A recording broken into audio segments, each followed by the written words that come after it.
G'day, folks, and welcome back to Legacy of the Monolith. I believe this is episode 6. If we keep this up, we might hit double digits one day. I mean, hello. Sorry, it's been a while, but somebody decided to leave the country or had to leave the country. I'm not quite sure which. It was decided that I was to leave the country. Yes.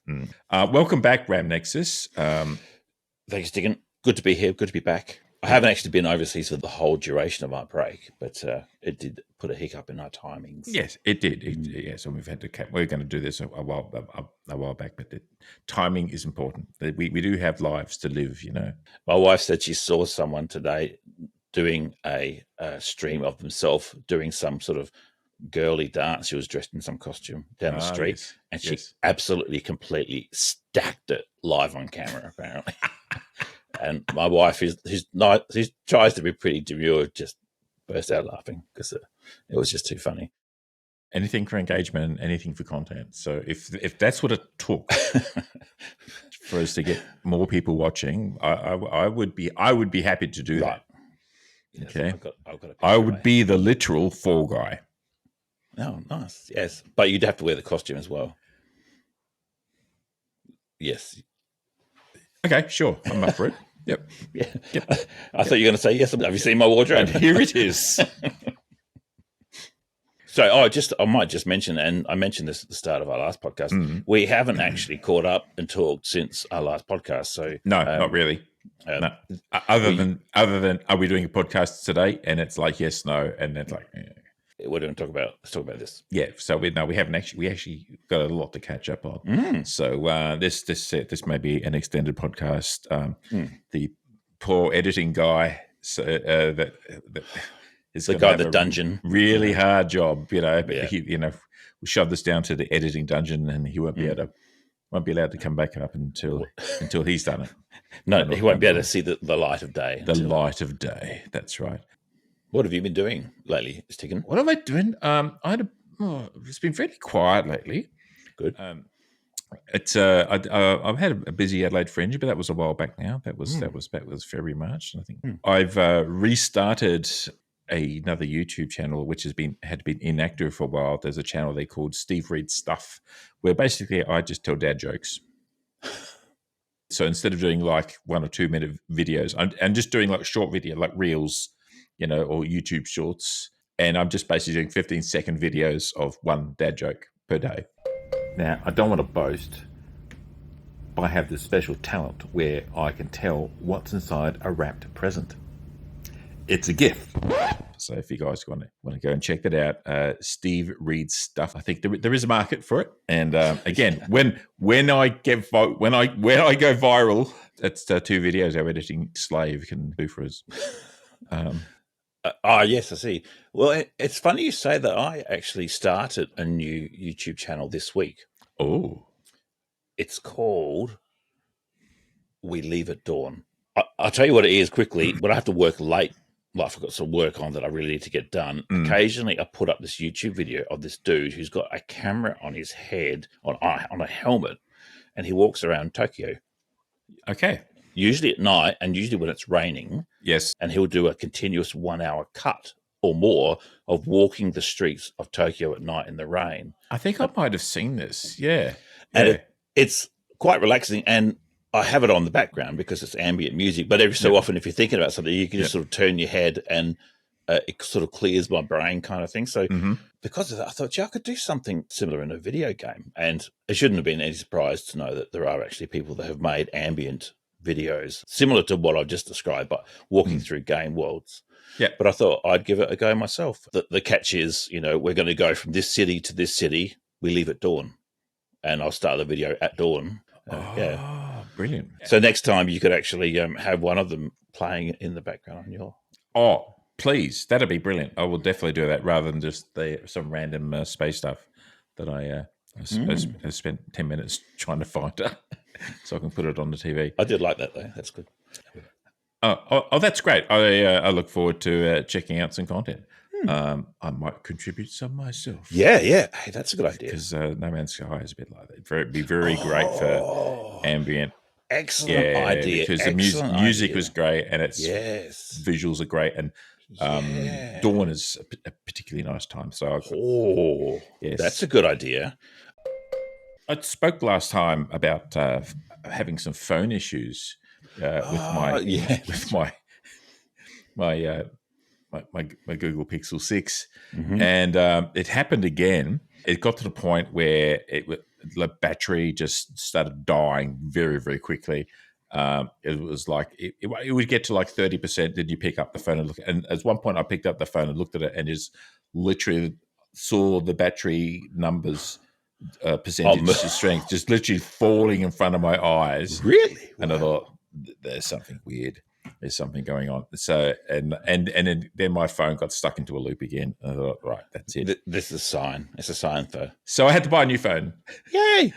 Please explain. What is that? Pixel 9 Pro, not the Pro XL, which is like a bigger, like 6.8 inch screen. This is 6.1. It's actually slightly smaller screen than my Pixel 6, but this one's actually got 3 camera lenses. The Pixel 6 only had 2, so I've now got like a 5 times, 2 times, and a 1 times, whatever. So cameras are good, and it's been really good so far.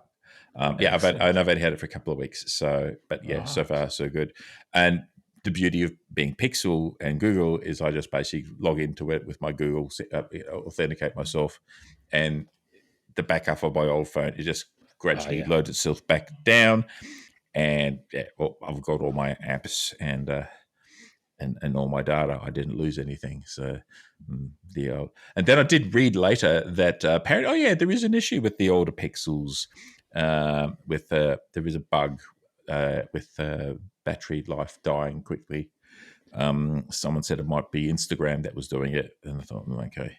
So I'll follow it up on the old phone because I do want to reset it and keep it as a spare, or possibly sell it or give it to someone. So you're probably like me. You come across a technical issue, and although you've got a workaround, in this case, a new phone, you still kind of want to know what caused the actual. I do. Yeah, I do. I had a similar issue collecting some video footage, and I got a workaround, but it's like, well, but what actually caused the problems I was having? I really kind of like to get to the bottom of that. Yes. Oh. Yes, we have a similar brain. It's 2 brains, but they're quite similar. I know, right? It's good.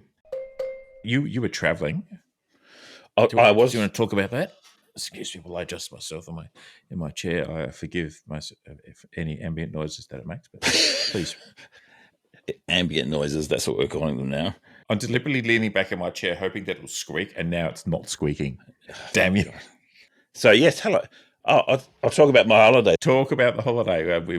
I have heard nothing other than I know you came back safely. So, went to Boston 2 days with just my kids and I in Boston. Then we caught up with my wife who was working over there and stayed not in Boston, but we then moved out to Concord, but they pronounce it Concord, but it's a bit further out. And it happens that we were there just before the 250th anniversary of like the first first shots fired of the War of Independence. So I took a little bit of footage, but we went there, saw a lot of stuff in Boston. We went to a baseball game. You went to Fenway Park. Yes, for those who don't know, the back wall of the stadium is quite green, and it's actually quite close in compared to many other stadiums. Several meters high, the wall. I have seen it. So I would love to go there one day. That's a bucket list thing for me for sure. They were playing the Toronto Blue Jays, and since I lived in Toronto, I was like, notionally I'll go for Toronto. But as it was, that particular game, beside the fact that it got down to 1 degree Celsius. So what, they had 9 innings in a normal game. In the first innings, each team got 1 run. And that was it. So after 9 innings, I knew that they go into extra play, but it was like, I think we've soaked up enough atmosphere. The atmosphere was the reason to be there. And the cool food and so forth. But did you have snacks there? This is what the people want to know. Did you have snacks? What did you have? The thing that I remember the most was the very long, large cans of lager that they had there. Yep. And so I had to try a couple. Then we drove to New York, and pretty much the only bad thing of the whole holiday happened then was I had a rental. The car broke down. Literally, pretty much literally halfway between Boston and New York. Oh, no. What sort of car did you have? Like it's a mid-sized SUV. And it just literally lost power on the I-95. Yep. And I just got off in time. A couple of people stopped to check we were okay. Police officer stopped. He was, very helpful. The big issue came when, after organising 2 Ubers to come and collect us, neither of them arrived. And then the tow truck arrived, and I had politely said, I'm not going to let you take the car and have a stand here on the side of the I-95. And he completely understood that. Yep. They just drove us to the closest town. Yep. The idea being, we're pretty sure Uber didn't come because got an unofficial policy of just not stopping on the expressway, which kind of makes sense, but it just would have been good if they said that. We obtained a new car and eventually drove into New York, which was a bit more convoluted than I anticipated. Driving on Manhattan Island is easy because it's just grids. Yep. But getting onto Manhattan Island is a nightmare. It was a bit of a nightmare. But we did it. I've had the experience of driving in the US, but not in New York or that part of the world. How do you find driving on? I mean, you lived in Canada for a little while, so yeah, you probably. How do you find switching over from left hand drive to right hand drive? This time it came very easily. I think the first time I ever drove in the US was at midnight, and I've been on a very long, number of flights, so I was very sleep deprived and jet lagged.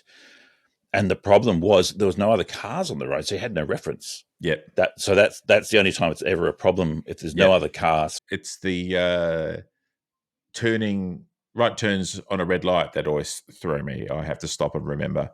So it's just hardwired into us. You do not drive through a red light. Yeah, it's just Okay, enough about car driving. Any other interesting things? Well, we went to New York, which is good. Spent 4 days there. The hotel we stayed at is right next to Grand Central Station. The Avengers, the movie of the first Avengers. Yep. Tony Stark says, "Cap, your call. Tell us what you're going to do." That all happened on this bridge, which was like we had to walk under every day.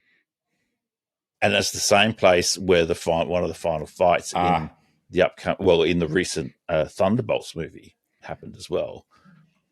You know what? I'm literally just editing our list to add that in, Thunderbolts, because how did I ever forget that? The final thing I mentioned is we went to this other place called Disneyland. Apparently, there's a whole city and state around it, but literally, it's pretty much all we saw. We stayed at a hotel like 10-minute walk from Disneyland, and that's all we saw of LA.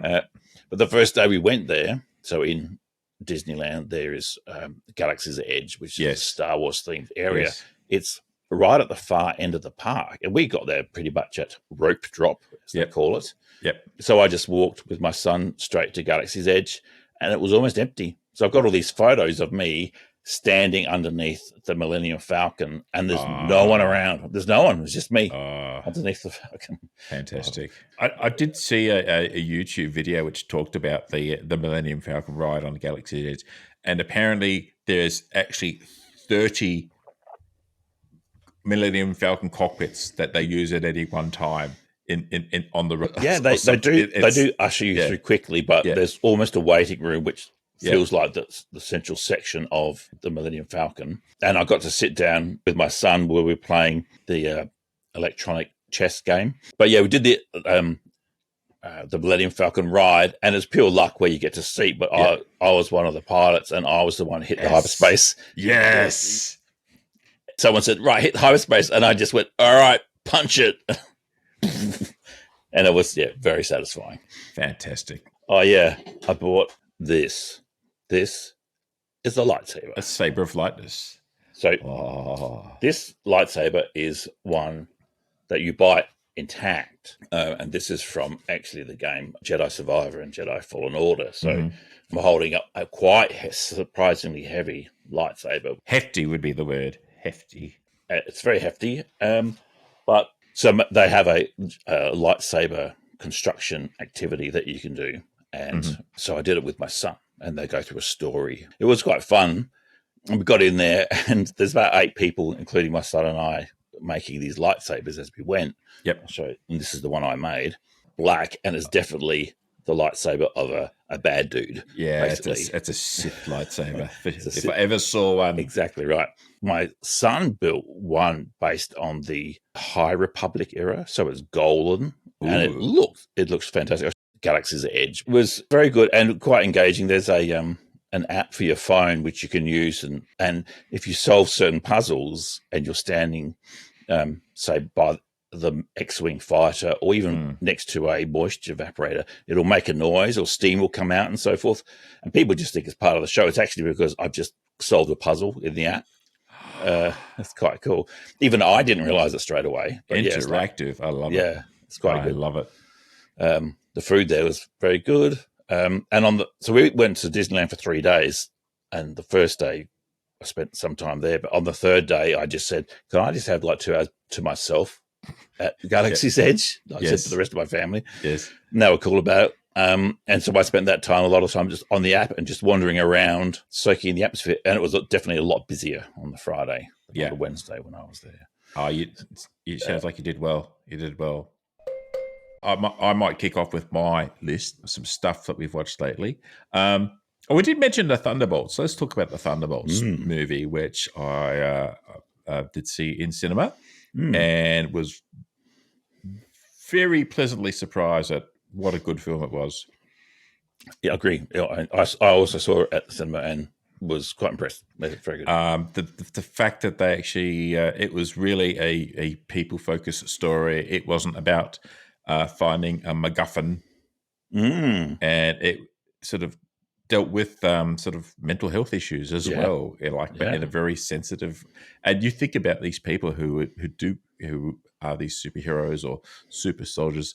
They do all have trauma, and they've got to deal with it. So, and a lot of people, I've seen a lot of comments from people who go, "Wow, they've made a movie I can actually relate to personally now." Right. That's a superhero movie, not because I'm a superhero, but because it's talking about mental health issues and how I, and dealing with themselves. So, bravo, Marvel Studios. Nice piece of work.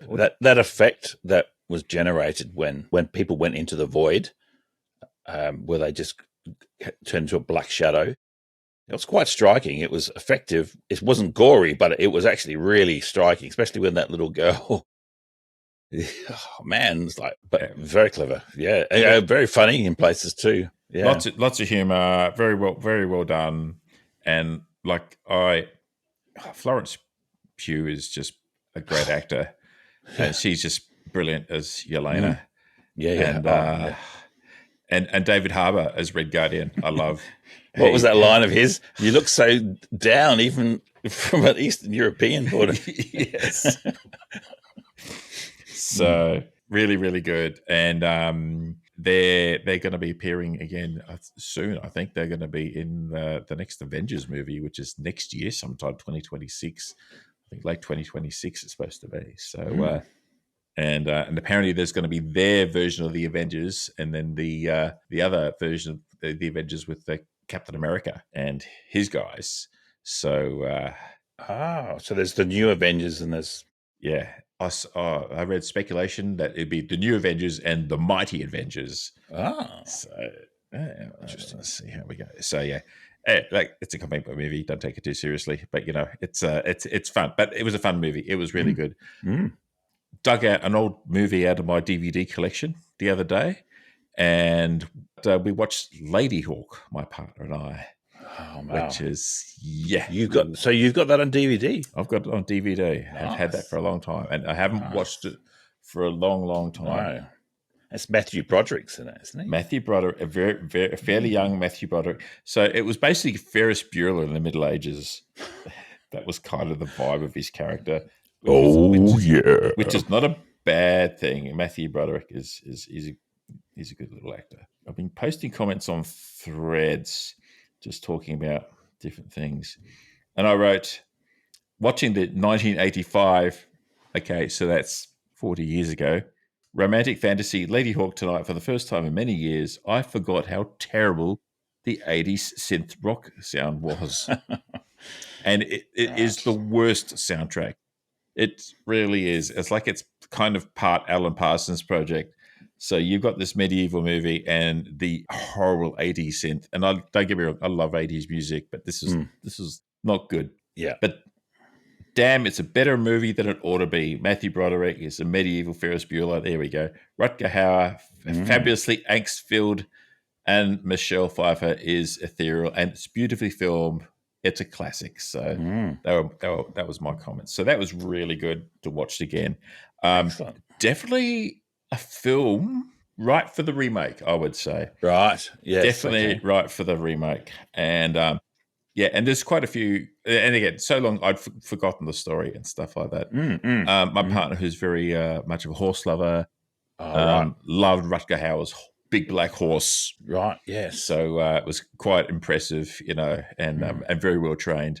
So if you're a fan of horsemanship, that was quite good. Yeah, and Michelle Pfeiffer was just gorgeous. What can we say? Great to watch that again. Been catching up on watching Foundation again. I'd watched it previously on Apple TV. So the sci-fi series based on the Isaac Asimov novels. Apparently departs quite. It's a long time since I've read them. Departs quite a lot from the books, but it's still a good series. So I've watched the first season and started the second, but I didn't give it. So the mule in the second season? The mule pops up at the end of the second season, and season 3, which is coming soon, which is why we went and watched it. He's coming in season 3. So yes, he is. He does pop up in season 2, but he's as foreshadowing thing. So okay, but it's interesting. It's good. So I read the book many years ago. Yeah, and I watched the first season. I remember enjoying the first season, but being a bit confused because I don't remember half.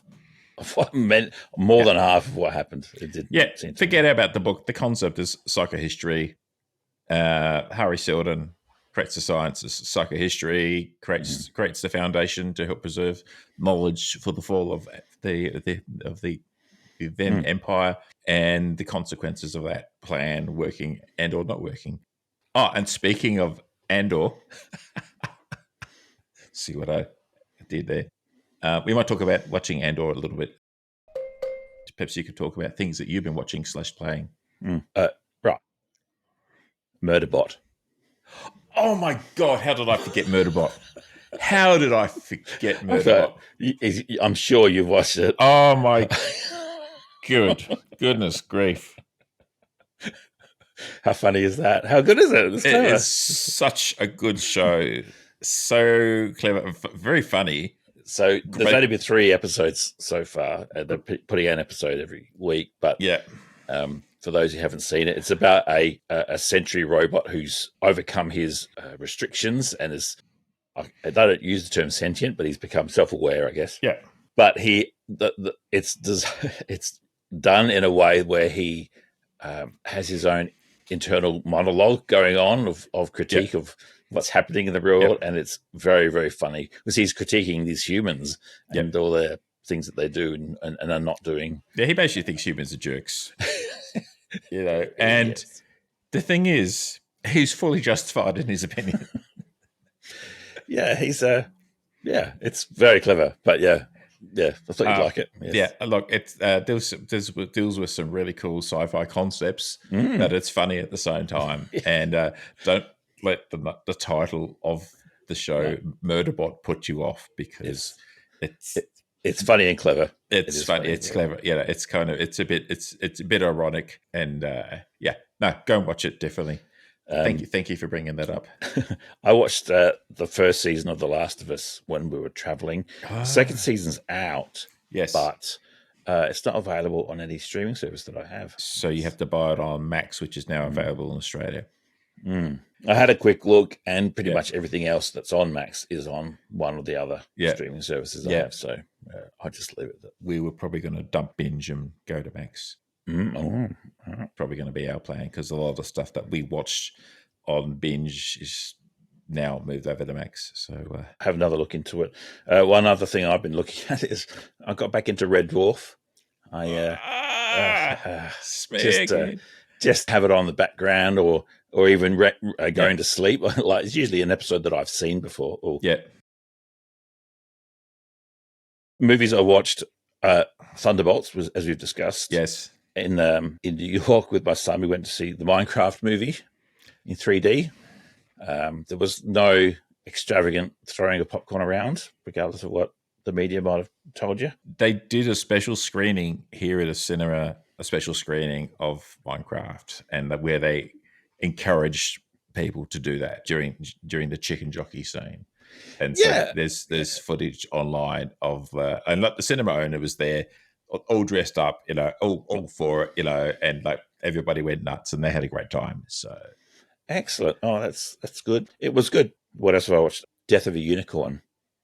Have you heard about this? No. It's sort of a tragic comedy. It's a comedy, but it's a contemporary thing. It's about Paul Rudd and his daughter, who's with his daughter, and he's going to visit his boss. He's a bit nervous because the boss is about to die, but on the way there, he accidentally runs over and kills a unicorn, and they kind of freak out and bring the unicorn with them. And then through a series of events, they realize that this unicorn is not actually dead. It's coming back to life, and it's got some magical powers. So I think there's some blood transfusion. And Richard E. Grant, who plays the boss, who's about to die of cancer, comes back to life. He says, "I'm cured." So it's a character-driven comedy. Yeah. It's quite fun. It's probably it's almost a horror in a way, because these unicorns aren't beautiful, gentle creatures. They're monsters. Yeah. And obviously the one that was run over has others come to rescue it, basically. It was good fun. It was well done. I have not heard of that. So, Death of a Unicorn. Keep an eye. I do like Paul Rudd. If you don't have anything else to mention, I will mention the movie that I watched that you don't have to. Yes. Craven the Hunter. I've heard things. Watched it only last night, actually. That would explain the eye tick. Thanks for mentioning the eye tick. It was not good. No, I've heard. I did manage to sit and watch through the whole film, just purely for distraction purposes. Apparently it doesn't make sense, really. I've heard that he's supposed to be a really good hunter, but he needs help tracking someone down, or it just didn't make sense. Yeah, they make a big song and dance about what a great hunter he is, and because they have this big opening sequence of him breaking into a Russian prison to kill someone who's been imprisoned. Right. And so, which is probably the best part of the whole film, to be honest, is that the big opening action sequence. And then they do that, and then they get a flashback of when he was a teenager with his father, and to do the backstory and to show you the origin of how he came to become the hunter. But yeah, it's look, it's not the worst movie I've ever seen. I mean, but it's close. I think all of these. If I'd have gone to the cinema and paid good money to go see it at the cinema, I would have really, really ticked off. Okay, let's put it that way. So the fact that it just happened to be there, Marvel movie. Well, there's I think at least three of these sort of peripheral Marvel movies. There's Madam Web, and I haven't seen it, but apparently it's not bad. I haven't seen it either, and I probably need to watch it so that you don't have to. Again. Yeah, this one and the other one is, and I haven't seen it. But Mobius, I think it is. Haven't seen Mobius either. I think that's Mobius. It's Morbius. He turns into a vampire. Yeah. But apparently it's quite bad, and they just make them peripheral characters, Yeah, and they just didn't take off. because what it is, they're made by Sony Studios, and back in the day when Marvel Comics was going bust, they sold off all the movie rights to all their characters to all these different studios. So Fox bought all the X-Men, and they made their X-Men movies, and Sony bought a bunch, which included Spider-Man. So all the Spider-Man movies are actually Sony movies. But they had a bunch of other characters. That thought, well, what do we do? Well, we might make a character. So they did the Venom movies. And the Venom movies are worth watching. They're fun. Yeah. But yeah. Yeah, they're okay. They're okay. No, they're far better than Craven the Hunter. Yeah, and Madam Web is supposed to be absolutely terrible. But I'm kind of curious to watch it now, but in a morbid way. Anyway, things that I've watched, they said you don't have to. Craven the Hunter. Thank you for your service. It's generous of you to put your time into the research, so we don't have to. And then there was Andor season 2. Oh my god!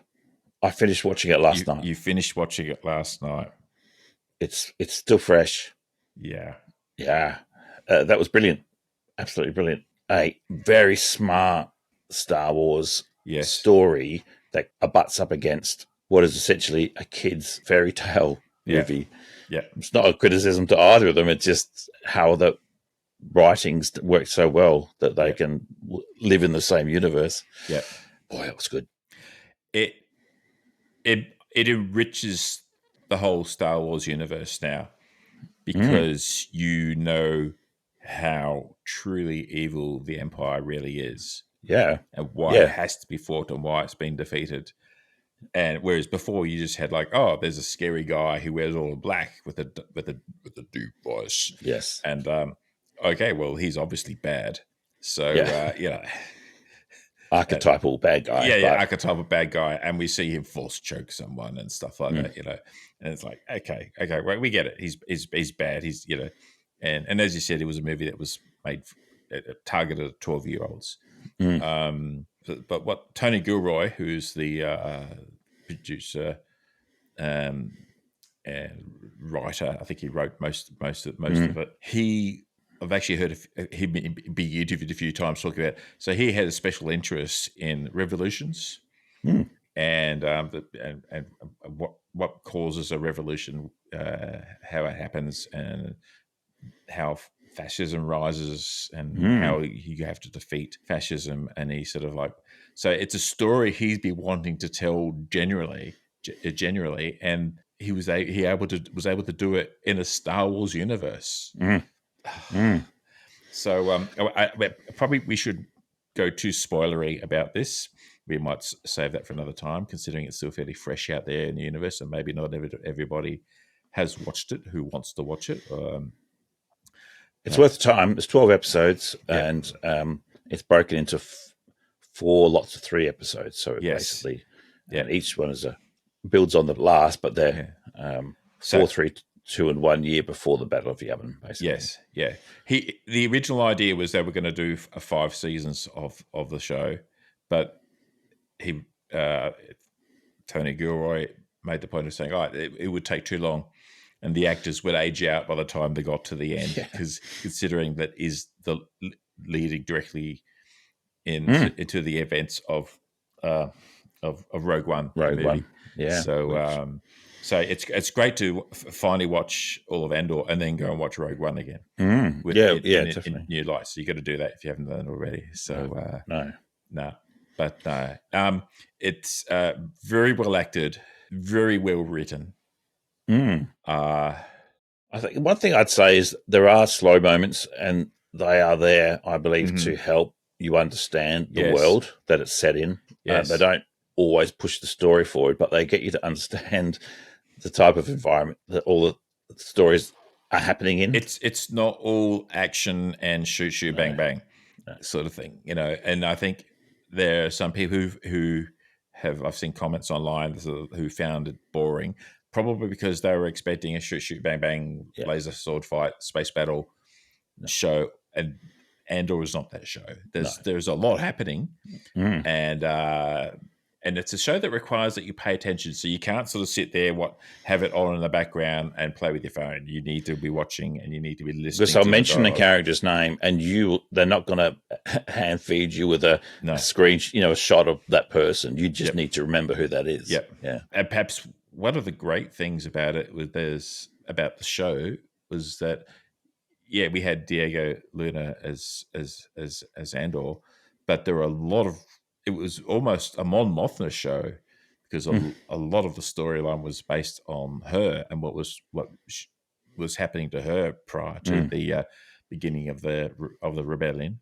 And then you had a few other really good characters.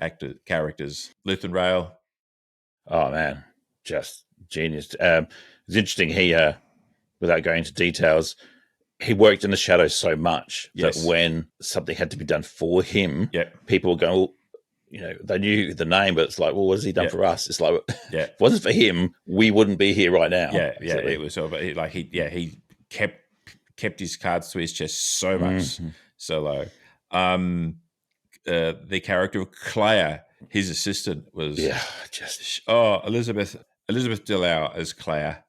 Yeah. So she plays the character quite quietly initially, but then she has some really important things to do in the second season. And she has one episode which is very much focused on her. Yeah. And she's so good. She's very, very good. Basically, this is her first major acting role out of drama school. Oh my God. I think she went to RDA, Royal Academy of Dramatic Arts, rather. So from the UK. Yep. After I watched it, I watched a little 15-minute part of the making of it. I think it was the making of the last episode. Yep. Ben Mendelsohn is not interrogating, but he's talking to someone in a prison cell. Yes. And there's a scene where he puts his finger in a black glove, puts his finger on top of this person's head. Yep. That was an ad lib. So, that's what A-list actors can do. Ben Mendelsohn, he just plays a baddie so deliciously. He's great. We'll try and carry on without you. And even if you're not a big Star Wars fan, go and watch Andor, because you will be able to enjoy it without knowing anything about Star Wars at all whatsoever. Because it's got a stands apart, and there's virtually no mention of the Force. There's no lightsabers. There's no big space battles. There is a little bit of space. I think there's one sequence in the first season one, but that's not what it's about. It's like a spy thriller, and there are a lot of very very strong parallels that can be made with recent history and different aspects of our history. Yeah. I'll just tell you what I've been doing. What else I've been doing recently. So, as you know, I have my own YouTube channel, and been doing it for about 2.5 years now. About 1.5 years ago, I made a video about a game called Oblivion, which came out in 2006. And the video was mainly a technical review of how well it runs and how well it looks on each different Xbox console. And I prefaced the video by saying, look, I really love this game, so I'm just going to rabbit on about it a bit, and I'll talk about the technical stuff.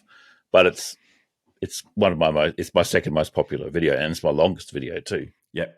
So a month ago, a remaster of that game came out, and it was shadow dropped. They didn't advertise it at all, and there was rumors it was going to come out. I think I mentioned this in the last video. I made a video which was a list of my wish list. Yeah, we did. I think we did discuss it. Yeah, yeah. This is what I'd love to see them do or change in the remaster. Did you know that there was a remaster on the offing? Was that? Well, it was never announced, but there was some pretty solid rumors going down. Okay. So I did have people in the comments saying, "How do you know it's coming out?" I said, "I don't know. I just believe it will."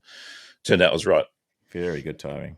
So I'm in the middle of doing a video, which is looking at the graphics wish list wishes that I'd made. Mm. And it's an excuse basically to just talk a bit more about it. It's very cleverly done, this remaster, because they have the original game engine running at the heart of the thing, and it runs all the game physics. So even though they've updated the animation and all the textures and everything, there's still the physics, and you kill a goblin and he's still a bit wobbly and almost a bit rubbery, just like in the original. It's a bit janky, which is what people wanted. I think if they changed too much of it, it would have not felt like Oblivion anymore. So I'm doing that. It's very clever. That's taking up a lot of time, all my spare time. But another game came out. I'm not sure if you're aware of this. Doom: The Dark Ages. I did hear about Doom: The Dark Ages, considering that I played the original Doom. Yeah, when it came out. Way back when. This is obviously insanely updated, but it has the same spirit, very fast combat. And it's probably the first, since the original sprite-based games, it's probably the first one where there's just as many monsters on the screen as there were in the original. And you can kill them just as quickly. It's very satisfying. Fabulous. One of the best ways to get your health back is actually just to punch the bad guys in the face. I haven't finished playing it yet, but you get health and ammunition from them. So it's a gamey, but that's fine. Hey, that's legit. That's fine. And it looks fantastic. And the other reason it looks fantastic, I'm just going to brag here. I did a bit of a part 2 of a PC upgrade. I haven't told you about this, have I? You did mention it. I told you about part 1. No, not part 2. Part 1 was a CPU, motherboard, and RAM. Part 2 was a new graphics card and monitor. No, you did not mention that. I wanted to get an RTX 5080, which is the second to top, because it's replacing my 3080. Yep. But they're crazy expensive. And the next one down was about 50% less price. Like, it was so much cheaper, but they use the same. This is a 5070 Ti, which is what I got. Uses the same GPU, has the same amount of RAM. It just has fewer CUDA cores and a bit slower. So I bought it for X dollars, and to get the 5080 would have cost X plus 50%. Okay. And it says it's very good. It's actually smaller and quieter than the 3080. But the most interesting thing is these newer ones have very good quality upscaling. So the computer's only generating images at a low res and it's upscaling. It also has frame generation. Okay. 3080 doesn't do it. So that uses machine learning, has dedicated hardware to extrapolate and interpolate past scenes and generates actual new frames out of it. And this series of cards can actually do multiple, up to 4 frames for every real frame. The point being, that means Doom looks absolutely insanely good. I have been thinking of at some point buying myself getting a custom gaming rig. It probably won't be quite that highly spec. Yeah, as long as you get something with like a 40 series or the 50 series, what I've got, it'll do frame generation and upscaling, and the traditional rendering of the engine doesn't need to be that high res. When the time comes, I'll have a conversation with you, and I can help. You can help guide me in my decision making process. Well, is it time for us to have a break? Yes. Last thing. Did you see the new Superman trailer? I did. I did. Yes. And yes. Crypto the dog. Yes. Is the scene where he basically goes on offensive. Yeah. And attacks the bad guys. I thought of you at the time. I thought, sticking it like that. I'm definitely hanging out for that one. So look, if you're gonna tell the same story again, tell it in a different way, and that's what it looks like James Gunn is doing. So so I'm really looking forward to his interpretation, and we'll be right back after this.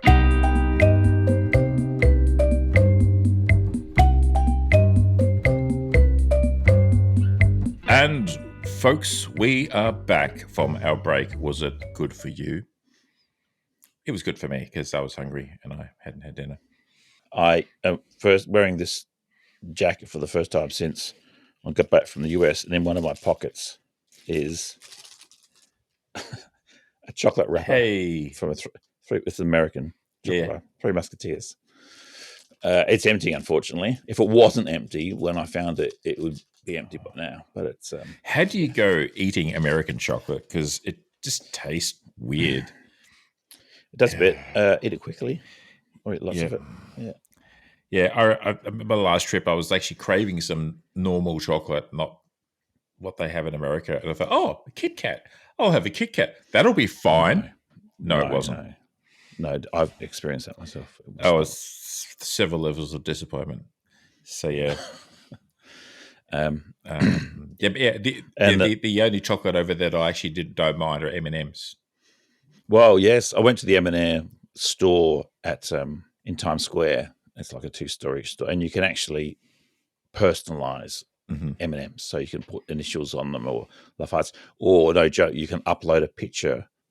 So we uploaded a picture of one of our dogs and put it on M&Ms. In fact, I've got them here. We've got a few left still. There's one other show that we didn't mention, that I forgot to mention earlier because I didn't put it on the list, but it's been such a long time, I forgot to write everything down. But it was the Netflix series The Eternaut, which is a science fiction series, kind of like end of the world sort of thing. I don't want to spoil it too much, but really good series. Is that live action? Live action. It is set in Buenos Aires. It's an Argentinian production. It is in Spanish, but there is English subtitles and English voiceovers as well. We watch the English voiceover. It's just a bit easier. But yeah, really good series. Basically, end of the world sort of thing, and like how and why, and kind of done a bit differently. And it's season 1, so definitely worth watching. I can recommend it. Excellent. I've not heard of it. It's quite good. Definitely worth watching. I tell you what, though, I'm really looking forward to now talking about the 2012 Colin Farrell Total Recall movie. Is that the one that you wanted us to talk about? No. Oh, thank God, because I didn't watch it. I watched the good one. I was nearly going to rewatch it as a point of comparison with the 1990 version starring Arnold Schwarzenegger. And did you like the way I said Arnold Schwarzenegger? No, but keep going. Arnold Schwarzenegger, yeah. And I think the thing about Total Recall, it's only very loosely based on the short story by Philip K. Dick, We Can Remember It For You Wholesale, which I have read quite some time ago. And like it deals with the concept, but like, yeah, virtually not a lot to do with the actual story as it appears in the movie. I mean, there are overlaps in the fact that there are memories that are hidden, and there are memories that are placed over the top. And also there's something to do with Mars, I think, in it as well. But long time since I read it. More of an inspiration than a slavish retelling. But it's a great movie. Yes. It is a really good piece of science fiction. And on top of that, it's actually a really good action movie. It is. As you would expect from Arnold Schwarzenegger. How did you watch it? Just on? I think I just watched it through Prime, Amazon Prime. So yes, I don't think It's interesting. The 4K version. It says here it's a 30th anniversary new 4K restoration. Oh. But when you look at it, there's a lot of film grain. Yeah, and I don't know. I don't know for sure, but I do wonder if the original film had film grain put over the top. But because it's now in 4K, you notice it more. Possibly. Like it really actually looked quite grainy. Wonder what sort of film it was, and like, was it from the original master, or was it like restored from? I haven't looked into it, but yeah, I did have to fluff around with my television a bit to make it look good. Like it did look a bit. The coloring was a bit weird. I mean, Verhoeven movie, I guess. Yeah, but, that's good. It's not as bad as the Aliens that we talked about previously. No. That was very different. Yeah, on the Blu-ray versus the streaming service. Oh my God. Yeah, it's almost surprising that it was made in 1990. In my mind, it comes across as a typical 1990s science fiction action movie, but it actually is the dawn of them. There was like a censorship on this movie. Did you know about this? So in Australia, you could only get the M-rated, 15 plus rated version. Yes. But when I was in America, I got the adult R-rated version. But now I have the Australian 4K Blu-ray, Yeah. and it has both versions on it. There you go.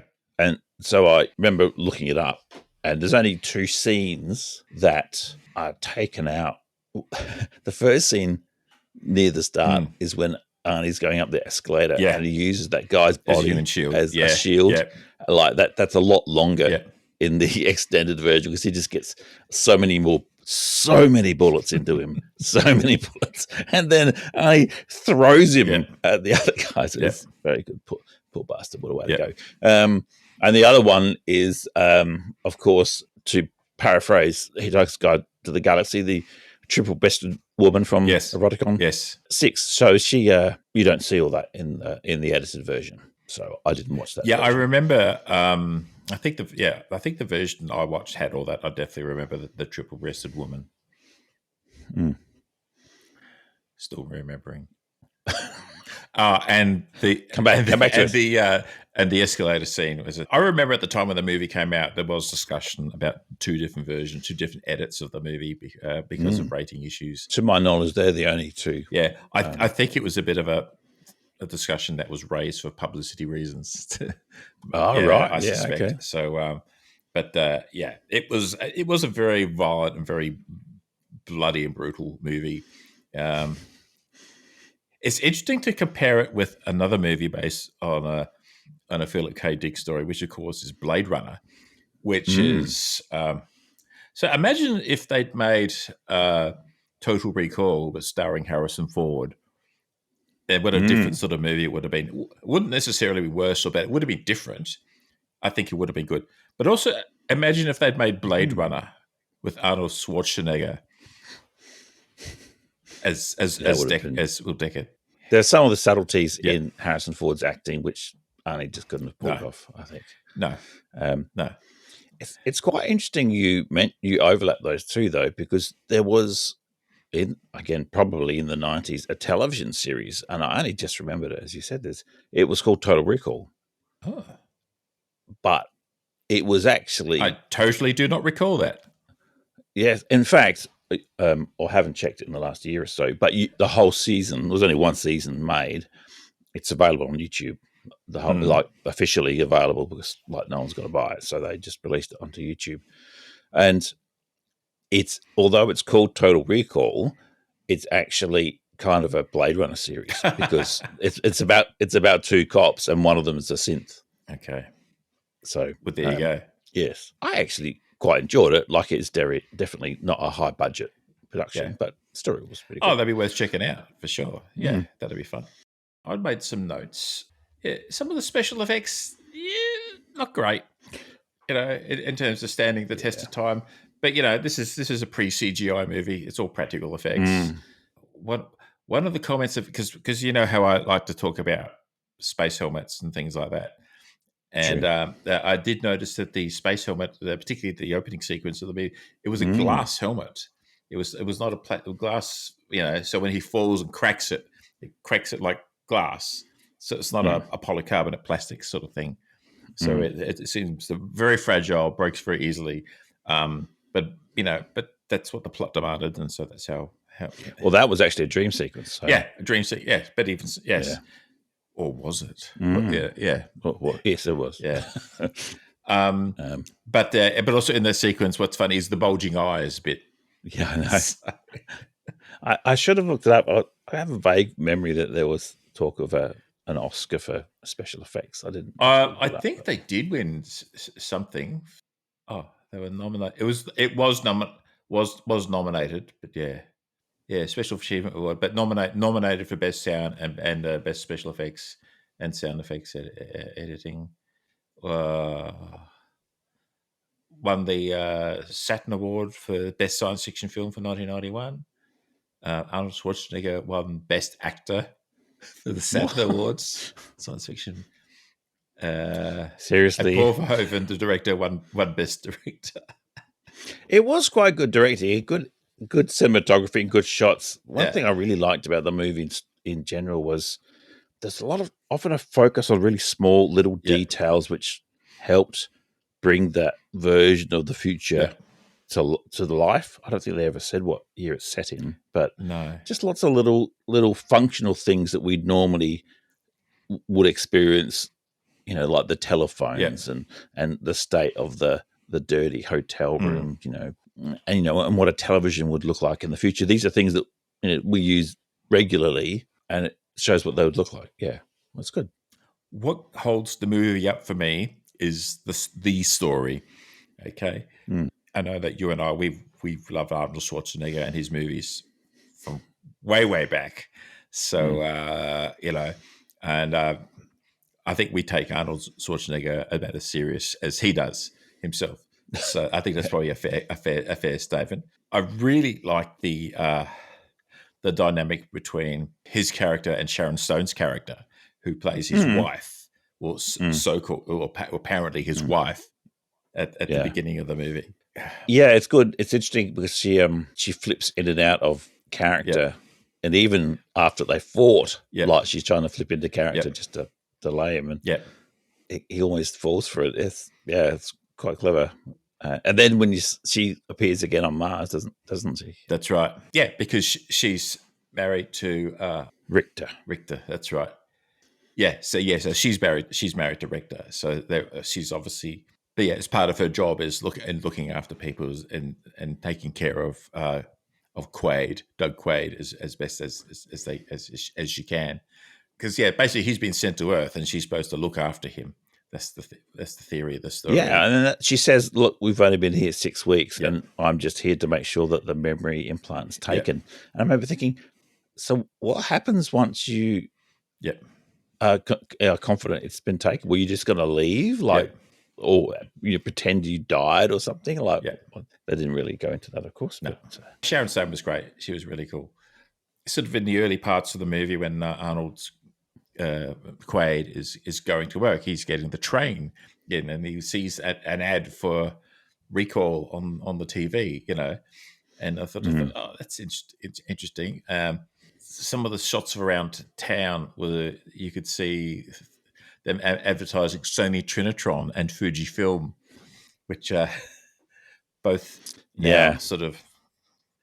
I'm sure Fujifilm still exists, but I doubt that you'll see great big advertising signs for it these days. And Trinitron is a technology that they probably is not used anymore. Maybe it's a brand name that Sony still use, but yeah, I noticed that. And I noticed, like in the car, for example, when Michael Ironside's character Richter is talking to Cohagen, it's like a portrait scale. It's CRT still, but it's portrait, and it actually worked quite well, actually. And just the idea of having two screens depicting the same things, like, was that intentional? It was like, it worked well. Like, it sort of, I guess I'm just thinking for a director or cinematographer, they think, he's a bit small, like you can't see him that well. So let's just replicate him again. Let's have two screens showing the same shot.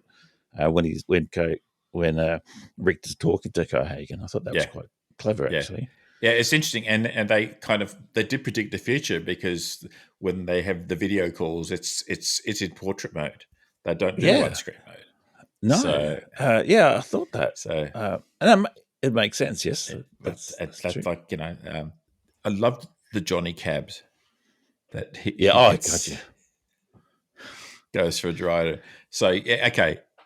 It's one thing to have an automated self-driving vehicle controlled by an AI, but do you really have to have a plastic fake cab driver in there that tries to engage you in just meaningless chit-chat during your trip?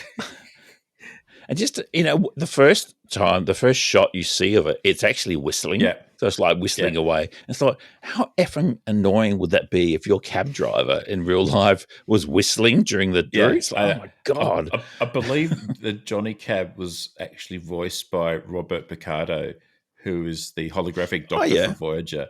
So, that's right. Yeah. That's just looking at the wow. Yeah. That's cool. So, when I saw it, I remember thinking, this might be the reason why a lot of people are apprehensive about automatic vehicles now, because in the back of their mind, they think about Johnny remember Cabs. the Johnny Cabs. They're thinking Johnny Cabs. Yeah. To be honest, Johnny Cab did his job. Don't diss Johnny Cab. He did the job as best he could. Look, he's a hard worker, and I'm not sure why there was a manual yoke Control. Yep. Over. It's just a hilarious vision of the future, which is just around the corner from us. So yeah.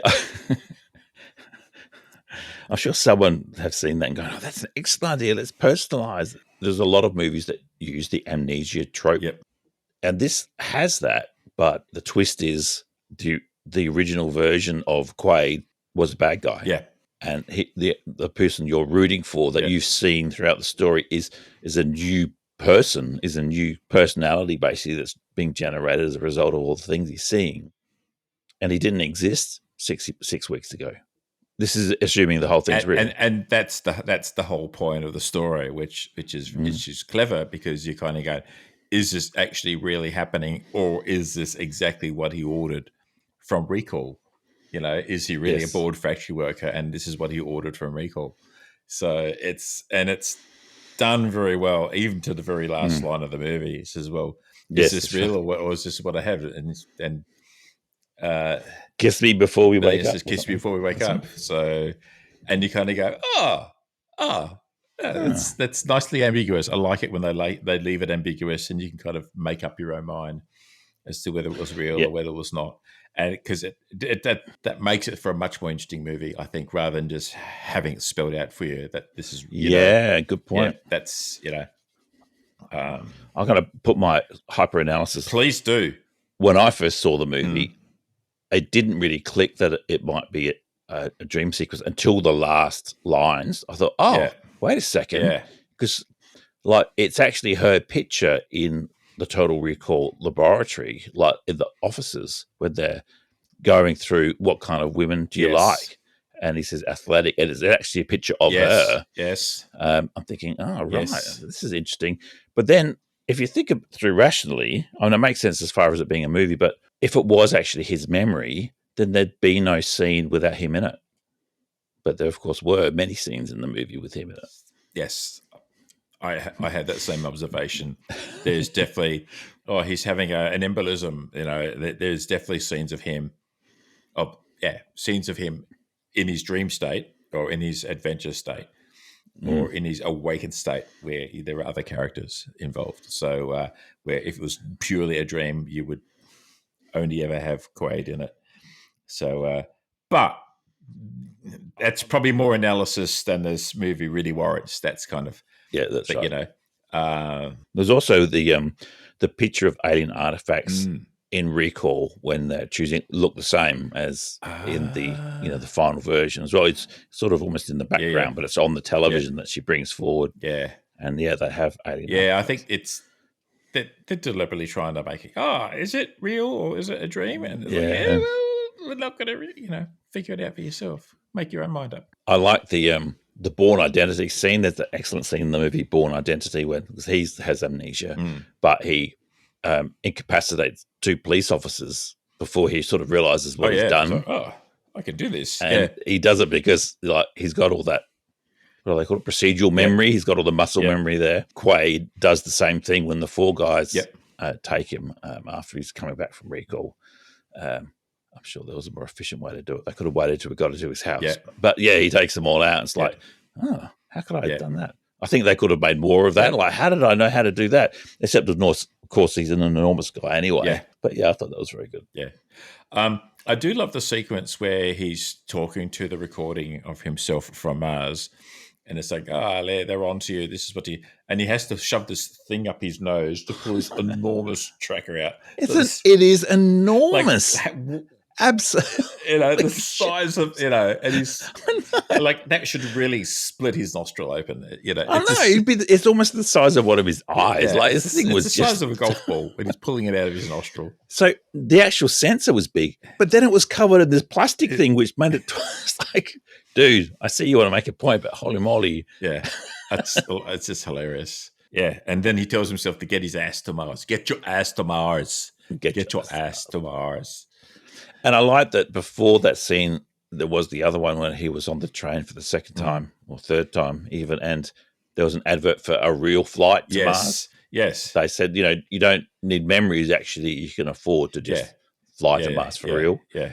And I thought that's all it needed, but just to show that he was aware that you could actually just fly to Mars. Because otherwise you'd be thinking, how did he get there?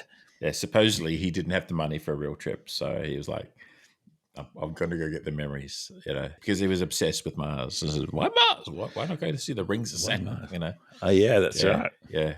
A lot of classic lines from the movie, apart from what are your favorites? Get your ass to Mars. His mate on Mars, the guy who plays Benny, who is Mel Johnson Jr. I've got 5 kids to feed.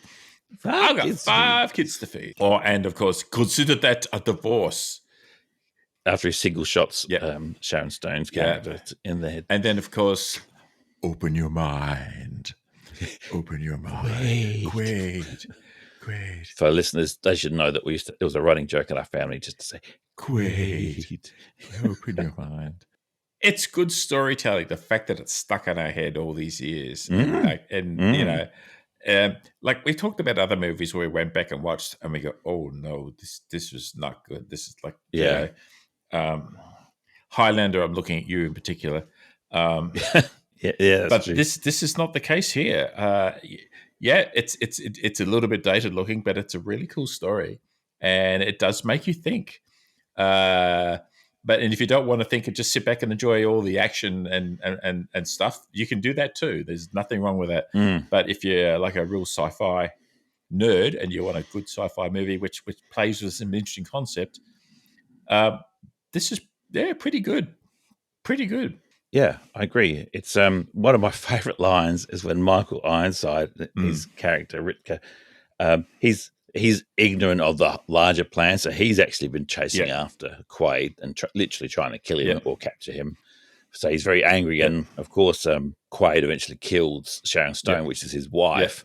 And there's that time when they realise that they don't have a choice, and Cohagen says to Michael Ironside, "All right, kill him if you had to," and then Michael Ironside says, "About goddamn time," and he cocks his rifle. It's like, I didn't want him to be violent and kill him, but like I can totally understand why he'd say that. It's like, oh my god, now I can actually do the thing I've been wanting to do. Off the leash.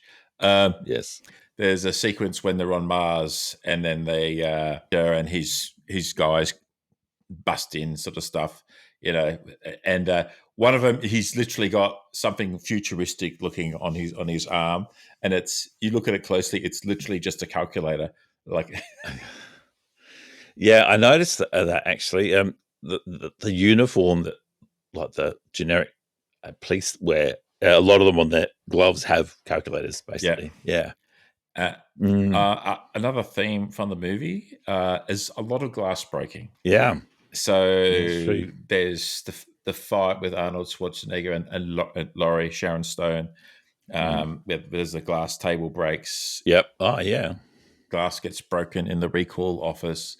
Glass broken on Mars, and then the big end of sequences when the atmosphere generation kicks in and blows the glass out of the living habitats, and you think, oh no, they're all going to die, and then oh no, there's actually oxygen being generated. But yeah, it's definitely a theme. Yeah, that's true. Actually, that's a good point. Yeah, so it happened a lot. Here's a Star Trek reference for you. So just before the scene where Quaid goes through customs on Mars, obviously he's dressed up as the woman.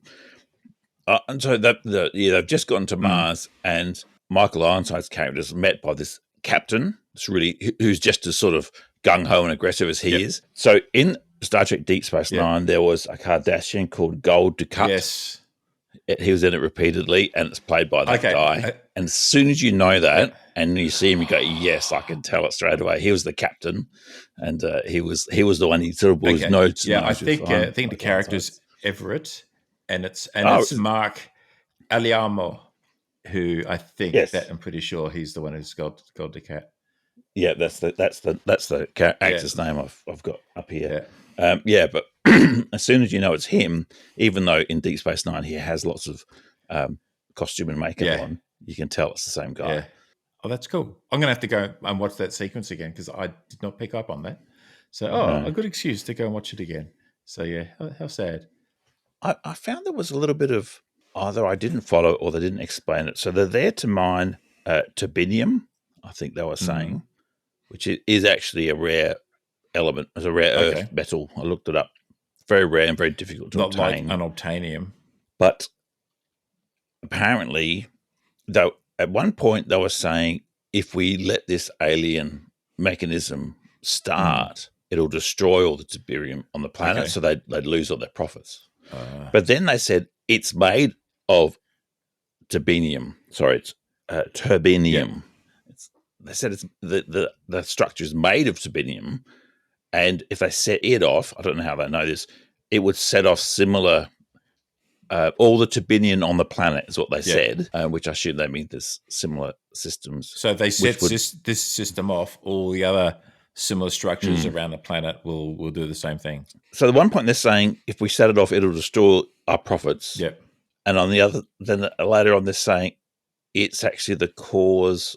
It's the thing that causes all the ice to develop an oxygen-rich atmosphere. It was a bit confusing, and I don't think anyone cared, and I certainly hadn't cared the few other times I'd watched it, but I thought, I remember this time watching it in a bit more detail, thinking, is that a real metal? And looking it up and finding it, it is.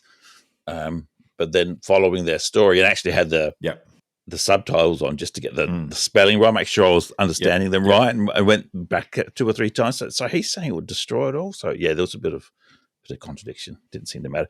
And the other really nitpicky thing is the building or the company recall is spelled with a K, R-E-K, but in all the subtitles they spell it with a C. Just saying. Inconsistent. So you never watch the movie again. The movie's banned. How dare they? Now you've ruined the movie. I know. I'm sorry. One of my very minor nitpicks at the end was like where they're walking through the big chamber, and you've got all this. And I'm not sure, is it supposed to be ice or is it supposed to be frozen oxygen? And I'm thinking, if it's frozen oxygen, there is no way they could be walking around in just civilian clothes. They would need some sort of environmental protection outfit, even if there was air there to breathe. I think they say it's water. I think they do say it's water. Like they said, it's a glacier below us. That's what she says. Okay. But isn't it? But even then. Okay. Well, it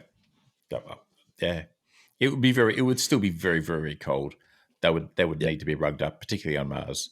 It wouldn't be like just 0 degrees Celsius, which would be cold enough as it was. It would be way colder than that. But that's just being nitpicky.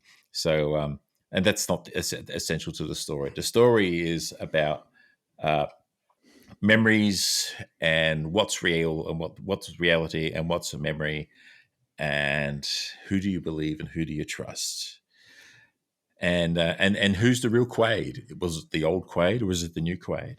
Are they the same person or are they different? So that's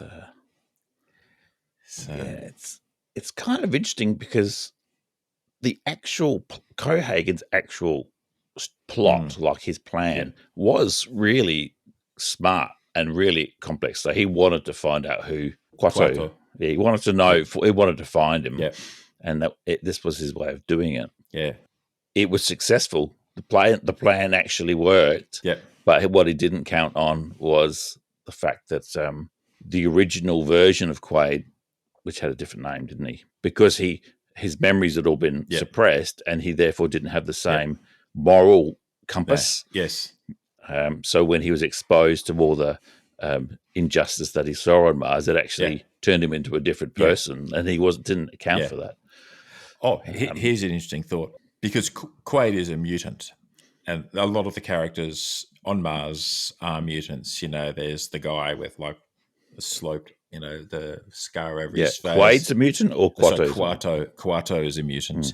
Quato is a mutant, and of course the lady with 3 breasts. Yep, the triple-breasted woman from Rodicon. And there's quite a few other mutants there.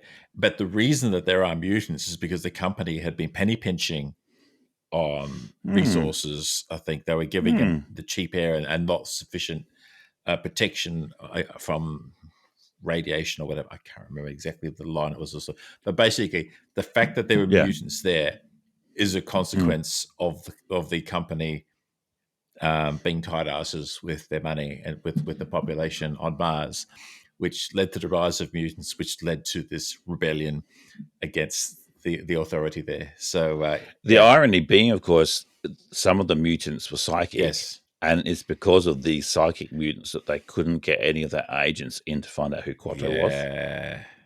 So they'd actually made a problem for themselves by penny pinching. Never mind the fact that Quato is physically hidden within the body of another person. It just kind of makes it that much harder.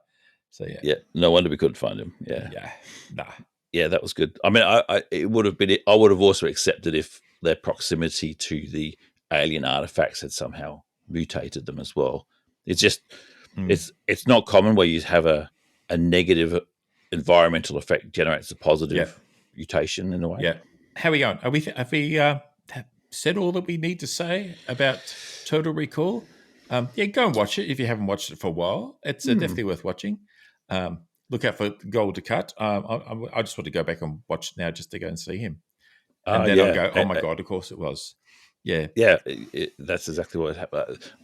I just call out the special effect for the sensor when they go through the airport. And that was pretty cool. Especially with bit of rotoscoping there. Yes, that was pretty cool. It's the first time they did it. It actually transitioned on frame from the dog, person walking the dog to the dog, actually real dog being on screen. That was very well done. It was very well done. The only thing I found strange, which you wouldn't find at a real airport, is that all the security were just sitting behind benches. Yeah. Like you'd always have one or two at the ready, because if someone did rock up with a gun, how much easier would it be? I say that to talking to someone who's been to these states and with TSA and their approach to security there. Yeah. How much more pleasant would flying be if the security people just sat in the chair and just watched you and waved you through? That's right. Off you go. We just scan you through. In fact, that scanner is almost what we go through now. Like it's standing and holding the position. Yes, there's a good line by Quato. Man is defined by his actions, not his memories. That's the essence of the movie there. So there you go. Good movie. A little bit dated, but the story's good. The action's great. And a lot of fun. Yeah. It still makes me think. Very well then, Ramnexus. Anything else to talk about before we say farewell to everyone? No, I think that's it for today. We'll try to have the next episode out a bit soon. Yeah, we've had a bit of a break. Let's get stuck back into it. I think we know what movie we're going to watch next. Oh yes, I think we discussed that previously, and then I said no. We kind of between us discussed what we were going to watch, and we changed our mind because I happened to watch. Okay, well in that case, if that's all we have to say for ourselves, Ramnexus, I bid thee a fond farewell until next time. Farewell, brother, and I shall see you. Set the editing gnome to work. In the basement, the editing gnome. That's it. Yes. It's got to be a gnome, Yeah, well, it reminds me of Walton Cromwell. Yes. That's it. You've got a little basement there with the editing gnome. So, you've got all these projects, and he does all our editing for us. So lovely. In that case, folks, all right. Thank you very much. Thanks. If you like this kind of content, then I recommend you subscribe? Yeah, and Ramnexus, you also have your video channel as well. Yes, I have my channel, which is at Ramnexus on YouTube, where I do mainly technical reviews of some older games, and I've got an upcoming one on Oblivion Remastered. Yeah, look forward to hearing your perspective on that. And yourself, please explain your new channel. My channel, which Steve Reads Stuff, which is basically me telling dad jokes. Nice. There's a demand. There's a need. That's very debatable. My partner rates every because I'm just doing short videos, 15-second videos, which is one dad joke, and I'm kind of posting a new one daily. So you can find that on TikTok, Instagram, or YouTube Shorts. So cool. My partner, she follows it. So she's she's now scoring them on how bad they are. So if it's a really, really bad dad joke, she gets 5 eyeballs. It's the H eye roll scores or just hers. Right. So it scores 5 hers. Okay. Ram next us out. A lot of rambling. Sticking out. See you next time. Next time.